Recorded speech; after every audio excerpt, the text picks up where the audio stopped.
Hey y'all, it's Trenton back here again.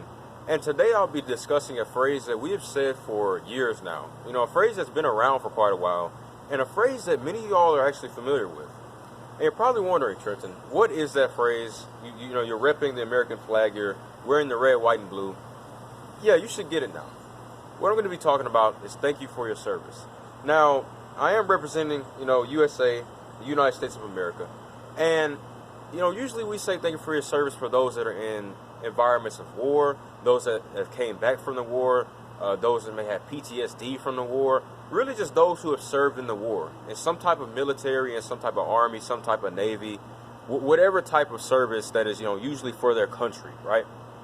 What I think that's so interesting is that there's sides to this phrase to where people feel like you shouldn't say it, some people feel like you should say it, some soldiers feel like they feel comfortable hearing it. They feel good. They feel like they're being acknowledged when they hear someone say it to them. And then some soldiers aren't very comfortable with it at all. But what I've noticed about this phrase is that I say it. Plenty of other people say it, and I do recommend saying it. But what I really have noticed is that this phrase is becoming a lot more universal.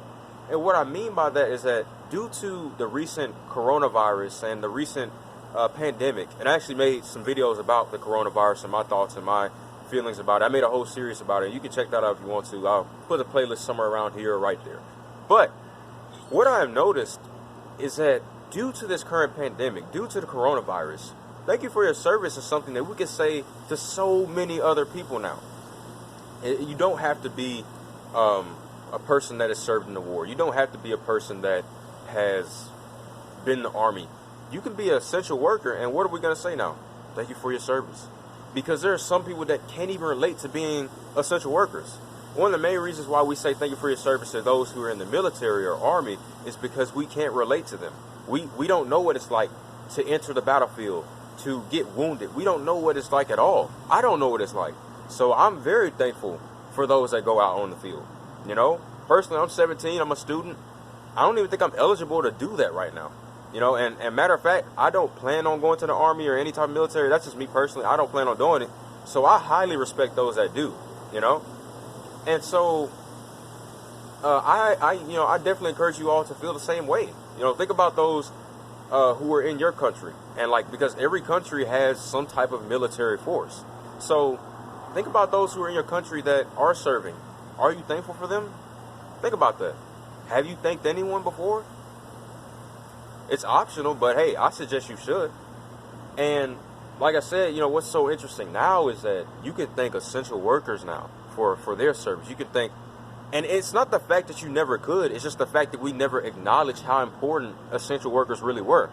Until this current pandemic, we never understood how important the people working at Target are. We never understood how important the people working at Walmart are. We never understood how important truck drivers are. We never understood how important really just essential workers are. Those in the medical field. Yeah, we knew, but did we really acknowledge it a lot? And see, that's the thing. Some people did acknowledge it. Some people have known for years that all these people are important. I've been one of those people that I know for a fact that hey, everyone that is working is essentially an essential worker. So it doesn't matter if you're working at the gas station. It doesn't matter if you're working here or working there. If you're working at a grocery store, you are an essential worker. If you are working for the common cause of the American people or for your country and your people, you all are working for unity. You all are working for a unified reason. You all are working for the unified health of the country. And so, and not just the USA, but any country. Because thank you for your service can be used for any country and any essential worker from that country. And so what I encourage us as citizens who are not able to really relate, or some that are just staying at home, hey, be thankful for those that are essential workers. Be thankful for those that are working in a grocery store. Be thankful for those who are in the military that go out in the war, serve the country, or serve any country, man. So what I have to say to essential workers is thank you for your service. What I have to say to the military, Army, Navy, any type of military, thank you for your service. What I have to say to the medical field, thank you for your service. So, all in all, I just simply want to make this video. I hope that I shed some light on an idea that maybe you all haven't really come to realize. I hope that it has touched you and in a good way. I hope that you all have just learned something. I hope that it was thought-provoking. And like I said, thank you for your service is something that we can use for a lot more people now. And, you know, really, like I said, the reality is that we could have been saying thank you for your service a long time ago. We just never really acknowledged how important everyone really is. So, like I said, thank you for your service is something that we can say to anyone, everyone, medical field, grocery stores, army, whatever field, essential workers in general. Thank you for your service. And it was Trenton back here again. I'll see you all later. Peace.